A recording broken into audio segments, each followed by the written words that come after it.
sentence as a Mark Recchi, but I think each team that has success in the playoffs has a guy that, maybe humbles himself into a role that isn't necessarily what you draw on paper when you're 10 years old, how you're going to make a deep run in the playoffs. But if that's what's desired of me or needed of me to have this success, then I'm going to embrace it with open arms and fill my role and try to grab any other loose ends that I see that are floating around to try to tighten those up as well. In terms of, we were talking the other day with Camphor about staying focused when you're out there, and you mentioned it too. Are there other things in terms of being a teammate that you feel the need to do when you're not playing?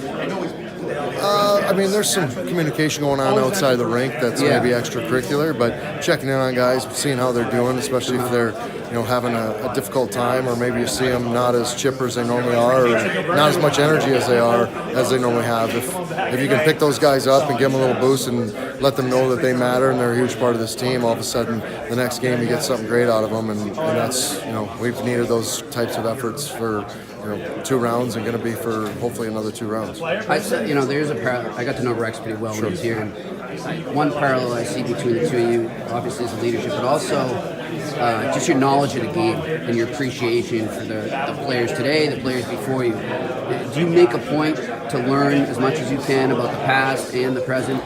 Yeah, I think it's part of anybody's knowledge base. If you can learn about the past and what guys did in this league, what kind of success they had, how they had it, see where the league's going, and maybe try to jump ahead of the curve a little bit. Maybe you get an edge. Maybe you're able to help other guys see where the game's trending, where it's been before, if it's cyclical, if it's going back towards another direction, if it's speed now, maybe it's going to be size and grit 5 years from now again, and there's kind of ebbs and flows to that. So if you can learn where you've been, sometimes you can tell where you're going a little bit better. Was there a guy in St. Louis when you were there that you sort of picked his brain about stuff like that, or even just everyday things with the team? My first year was guys like Keith Tkachuk and Doug Waite, Bill Guerin, Dallas Drake, Eric Brewer.